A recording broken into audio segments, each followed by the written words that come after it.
नमस्कार, live India में आपका स्वागत है। मैं अनिल सम्राट। पश्चिम बंगाल के मुख्यमंत्री ममता बनर्जी की ब्रिटेन यात्रा और इंग्लैंड के एक कॉलेज में उनकी टिप्पणी को लेकर बीजेपी सांसद संजय जायसवाल ने कहा है कि राहुल गांधी की तरह ममता बनर्जी भी वहां भारत विरोधी एजेंडे के साथ गई थी।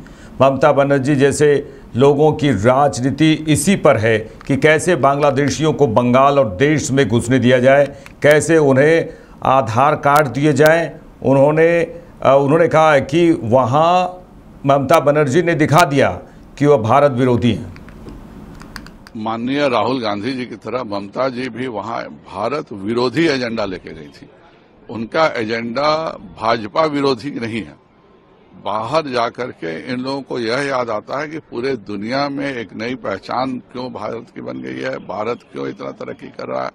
जब एक विदेशी पत्रकार ने कहा कि भारत 2027 में तीसरी सबसे बड़ी अर्थव्यवस्था बन जाएगी और 47 तक विश्व की सबसे बड़ी अर्थव्यवस्था बन जाएगी, तो ममता बनर्जी को यह बहुत ही चुभा कि अगर भारत के सब लोग अमीर हो जाएंगे, भारत में सब कुछ अच्छा होगा, तो ममता बनर्जी जैसे लोगों की राजनीति, जिनकी पूरी राजनीति इसी पर है कि कैसे बांग्लादेशियों को बंगाल और देश में घुसा जाए, कैसे उनको आधार कार्ड दिया जाए, कैसे जमीन नहीं दे करके भारत बांग्लादेश में बाढ़ नहीं बनने दिया जाए, इस तरह के कार्यों में जो उनकी रुचि है वह वहां पर दिल उन्होंने बता दिया कि उनका दिल भारत विरोधी है।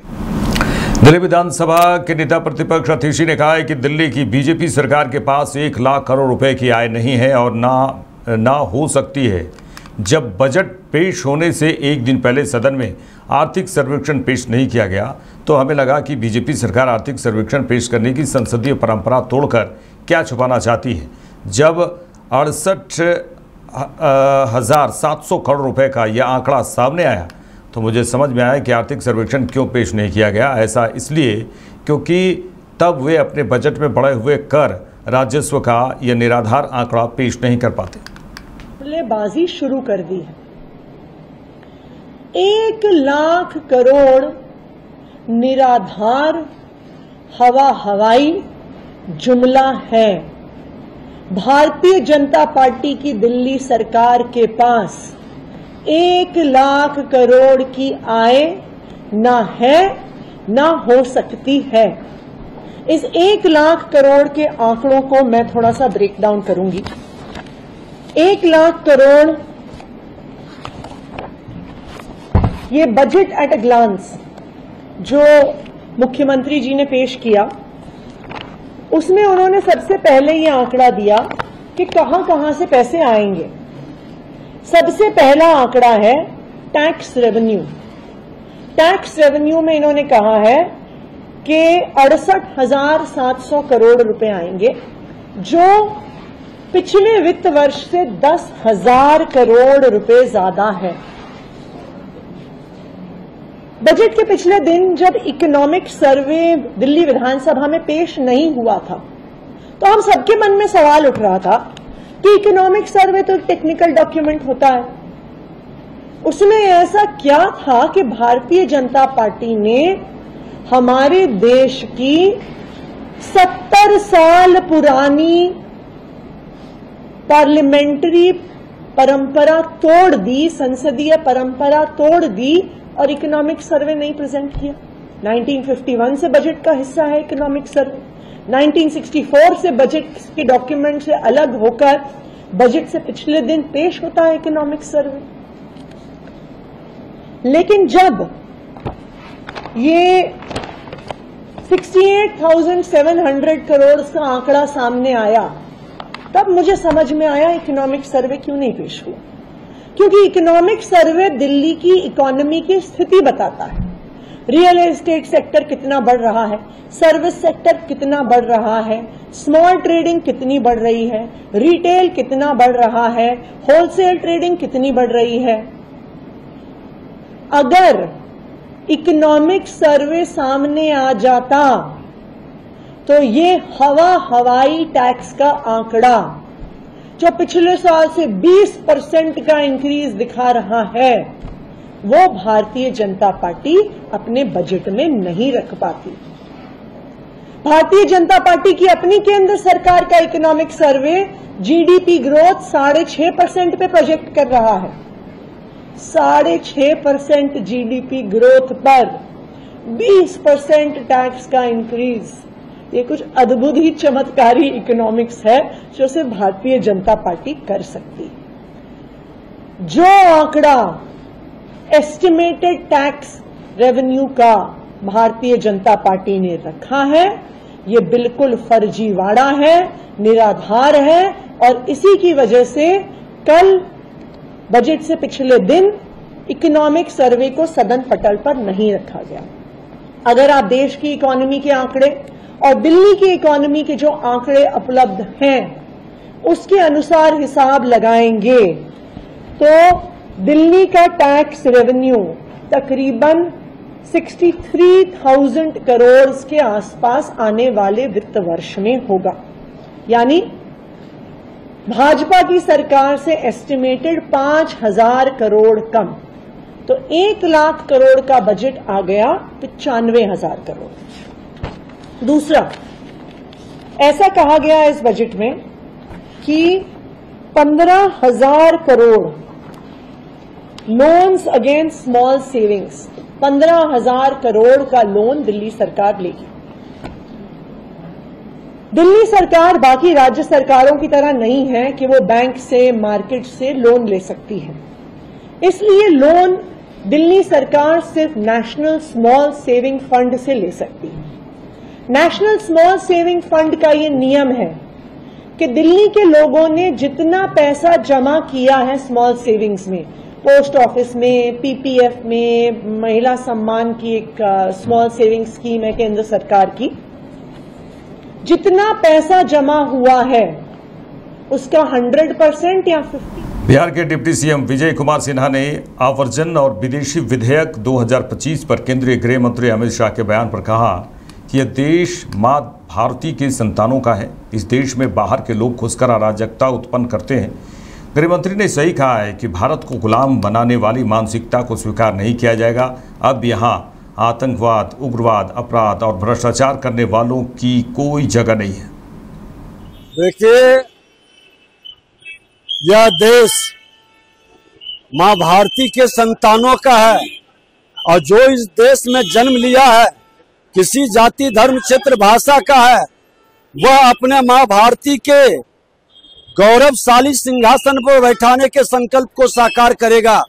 इस देश को बाहर के लोग घुस करके जिस तरह से अराजकता उत्पन्न करते हैं, गृह मंत्री जी ने एकदम सही कहे हैं कि अब भारत को गुलाम बनाने वाले मानसिकता को कतई स्वीकार नहीं होगा। अब आतंकवाद, उग्रवाद, अपराध और भ्रष्टाचारी का जगह नहीं रहेगा। चलिए आगे बढ़ेंगे। बिहार सरकार में मंत्री नितिन नवीन ने चारा घोटाला मामले पर कहा कि यह स्पष्ट है कि जिन लोगों ने भी गरीब जनता का पैसा ठगा है, निश्चित रूप से सरकार उस संपत्ति को कानून के दायरों के तहत अपने कब्जे में लेगी। सौगाते मोदी को लेकर शिवसेना यूबीटी नेता उद्धव ठाकरे के बयान पर उन्होंने कहा, इन्हीं बयानों के कारण तो उद्धव ठाकरे की आज ये स्थिति है। ये तो स्पष्ट है कि जो भी ऐसे कानून संबद्ध जो भी विषय होते हैं, जिन्होंने भी गरीब जनता का पैसा ठगा है, निश्चित रूप से जनता के उस मेहनत की कमाई को, पसीने की कमाई को जो अपना संपत्ति के रूप में अर्जित की है, वो संपत्ति निश्चित रूप से सरकार को जो भी कानून के दायरे हैं उस दायरे के तहत तो निश्चित रूप से अपने कब्जे में लेनी चाहिए। सौगाते मोदी नहीं, सौगाते सत्ता है, उद्धव ठाकरे ने कहा है। ये उद्धव ठाकरे जी, इन्हीं बयानों के कारण तो आज ये स्थिति है।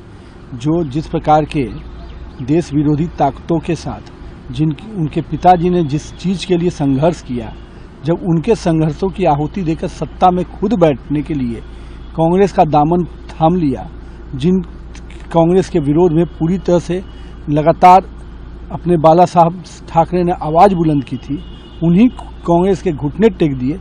वो अब क्या बताएंगे कि सत्ता का क्या विषय। रामगढ़ थाने में की गई 3 पर्वों को लेकर शांति समिति की बैठक आयोजित की गई। रामगढ़ के सारे मंदिर, अखाड़ा और चलित झांकी और दोनों समुदायों के साथ भी बैठक की गई।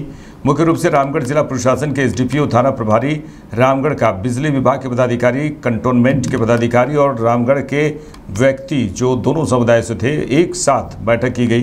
बैठक में रामगढ़ में अन्य समस्याओं को लेकर बिजली, पानी, साफ सफाई, छठ घाटों की सफाई, सबसे मुख्य कारण मस्जिद मंदिरों में विधि व्यवस्था की बात की गई।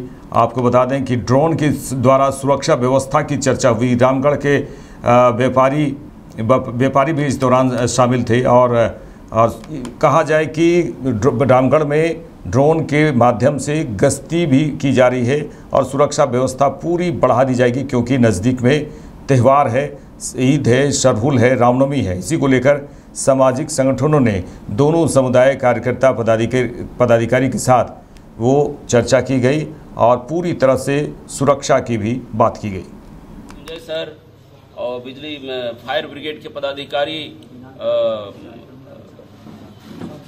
इधर पुटू जी हैं, बाकी सारे गणमान्य बंधु मंसूरी जी और रामनवमी कमेटी के अध्यक्ष भोपाली जी, आसिफ जी, उधर छोटू पटेल जी और सभी लोग हैं, राजेश ठाकुर जी, सभी का मैं नाम नहीं जानता हूं, विशाल जायसवाल जी, सभी का तो मैं नाम नहीं ले सकता। चलिए मैं आप लोगों को सबको ईद, सरहुल, रामनवमी और हनुमान जयंती की ढेर सारी शुभकामनाएं और बधाई देता हूं। आज आप लोगों ने आज यहां पर आया, उपस्थित हुआ, अपने बहुमूल्य समय को निकालकर। सर लोग सारे हमारे प्रशासन के सारे अंग हमारे मौजूद हैं और हम लोग कोशिश करेंगे कि आप लोगों को बेहतर से बेहतर सेवा दे सकें।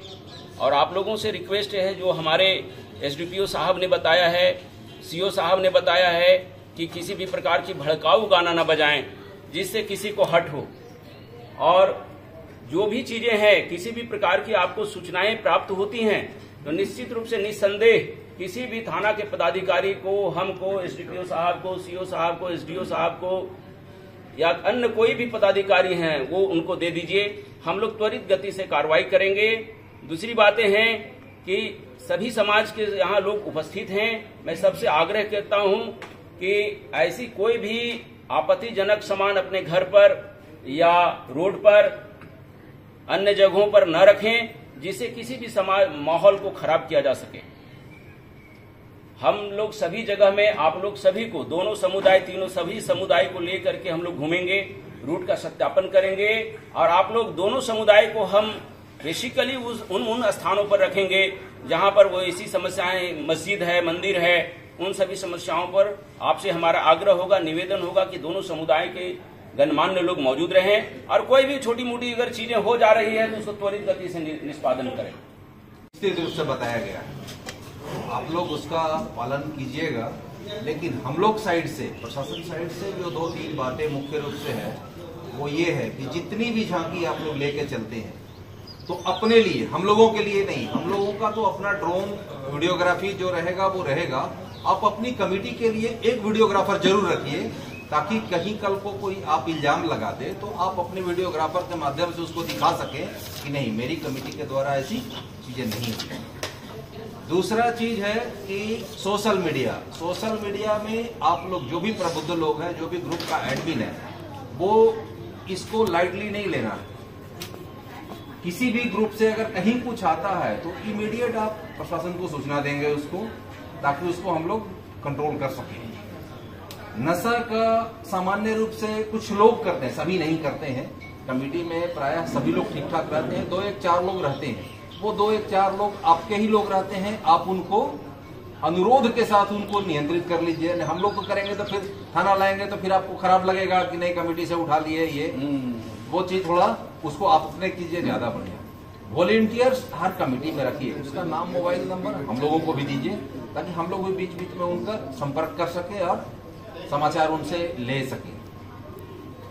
जुलूस में एक आध चीज और होता है कि कहीं कहीं कुछ लोग आग वाला जो काम करता है, जैसे केरोसिन मुंह में डाल लिया, ये करते। अगर खुला स्थान है वैसा हम लोग तो अनुमति पहले नहीं देंगे, लेकिन अगर कहीं खुला स्थान है वैसा करते हैं, ठीक है। लेकिन जहाँ छत है, बच्चे हैं, महिला है, सबसे किसकी कल लेकर बैठक की आपने? आज हमारे दोनों समुदाय के लोग, हम लोग जो हिंदू मुस्लिम भाईचारे का शांति समिति में परिचय दिए, ईद है, सरूल है, रामनवमी है, इसको शांतिपूर्वक हम लोग को मनाना है और एक दूसरे का सहयोग करना है और दोनों समुदाय के लोग आपस में प्यार मोहब्बत से अपने अपने त्यौहार को मनाने में एक दूसरे को मदद कर रही है। इसी चीज़ का हम लोगों ने यहाँ पे एक संकल्प लिया है थाना में और अपने जा रहे हैं। आज किसके लिए बैठक की आपने? आज बैठक रामगढ़ थाना में किया गया, रामनवमी को लेके, सरहुल को लेके, ईद को लेके, और ये बैठक बहुत सफल पूर्वक रहा। और मैं आपके चैनल के माध्यम से रामनवमी एवं सरहुल एवं ईद को लेके हार्दिक बधाई देते हैं। और हम आपके चैनल से माध्यम से फिर बोलेंगे ये तीनों कार्यक्रम हम लोग, तीनों जो पर्व है हम लोग एकजुट बनाएं और सब खुशी खुशी अपने अपने घर जाएं। आज किस चीज़ के लेकर बैठक किया गया?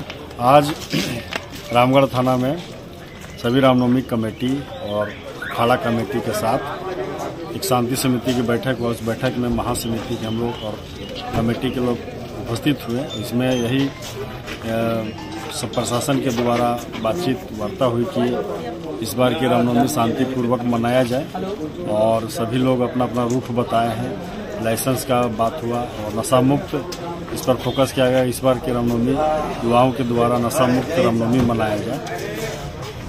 कोडरमा जिले के झुमरी तिलैया ब्लॉक रोड स्थित साहू धर्मशाला में झारखंड मुक्ति मोर्चा जिला समिति द्वारा स्वागत समारोह का आयोजन किया गया। जिला अध्यक्ष वीरेंद्र पांडे की अध्यक्षता में समारोह का आयोजन किया गया। स्वागत सह सम्मान समारोह में झारखंड मुक्ति मोर्चा जिला समिति कोडरमा के अंतर्गत सभी प्रखंडों के अध्यक्ष, उपाध्यक्ष, सचिव और उपाध्यक्ष को फूल माला पहनाकर सम्मानित किया गया। वहीं वीरेंद्र पांडे ने कहा कि हमारी सरकार ने झारखंड की महिलाओं को मैया सम्मान योजना से जोड़कर उन्हें सबसे बड़ा तोहफा दिया है और सम्मानित किया है। लेकिन पूर्व के बीजेपी सरकार पर निशाना साधते उन्होंने कहा कि बीजेपी सरकार ने महिलाओं के लिए कुछ भी नहीं किया था।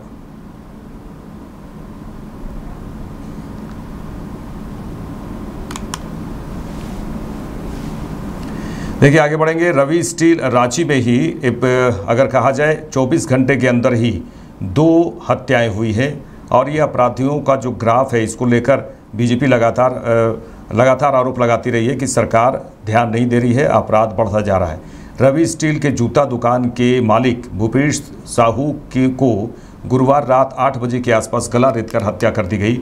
उसी के कुछ दूरी पर रामकथा का आयोजन किया जा रहा था। रामकथा के आयोजन में लाउड स्पीकर से शोर का फायदा उठाकर अपराधियों ने इस घटना को अंजाम देकर फरार हो गए। बाइक से आए 2 अपराधियों ने घटना को यह अंजाम दिया है। आपको बता दें कि रांची में मंगलवार को एक बीजेपी नेता की अपराधियों ने गोली मारकर हत्या कर दी थी, जिसके बाद बुधवार को बीजेपी ने रांची बंद का ऐलान किया था। वहीं 24 घंटे भी नहीं हुए कि रांची के रवि स्टील चौक पर एक जूता दुकान के मालिक को, जो आजसू से भी जुड़े हुए थे, उनकी हत्या कर दी गई। आसपास के लोगों में काफ़ी आक्रोश है, आक्रोश साफ दिख रहा था। इसी को लेकर रांची फ्रेंड्स कॉलोनी चौक पंड्रा में आक्रोशित लोगों ने सड़क जाम किया, घंटों सड़क जाम किया। भूपेश साहू की हत्या के खिलाफ प्रदर्शन लगातार किया जा रहा था। हालांकि पुलिस मौके पर पहुंची है और जाम को हटाने की कोशिश में जुट गई है।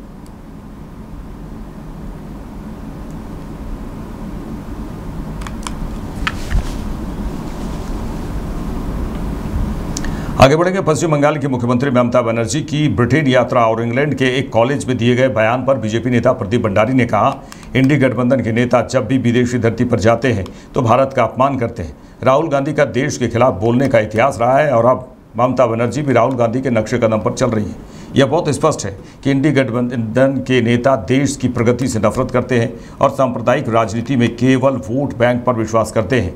यही कारण है कि उन्हें देश के लोगों द्वारा लगातार नकारा जाता रहा है और उन्हें नकारा जाएगा, चाहे बंगाल हो या आने वाले 2029 के चुनाव जो बंगाल में होने जा रहे हैं उसको लेकर भी उन्होंने कहा कि माफ़ कीजिएगा, जो 2029 में लोकसभा के चुनाव होंगे उसको लेकर अभी से भी कहा जा रहा है कि इसी तरह से लोग नकारे जाएंगे और बंगाल में भी चुनाव नज़दीक ही है। Alliance abuse Bharat whenever they go on a foreign soil. Rahul Gandhi has a history of speaking against the country, and now Mamata Banerjee is on the footsteps of Mr. Rahul Gandhi. When the interviewer in London asked Miss Mamata Banerjee that India will soon be the 3rd largest economy under Prime Minister Narendra Modi and UK is the 6th largest economy, Mamata Banerjee said, I beg to differ on that. the inherent hate against the progress of the country is visible in the mindset of the India Alliance leaders, whether it is Mr. Rahul Gandhi or Mamta Banerjee. Inside the country, they practice vote bank politics, which was exposed yesterday by the Honorable Home Minister Amit Shah ji, where he highlighted how the Bengal government for its vote bank is promoting infiltrators and giving fake Aadhaar cards to the infiltrators. We've also seen how in the RG Kar rape and murder case, the Bengal government was involved in a cover-up. And the same cover-up question was asked by a student in London, which rattled Mamta Banerjee. It's very clear that the India Alliance leaders, whether Rahul Gandhi or Mamta Banerjee, hate the progress of the country and only believe in vote bank and communal politics. This is why they have continued to be rejected by the people of the country, and they will be rejected whether in Bengal or in upcoming 2029, because India wants progress and progress wins under Prime Minister Narendra Modi.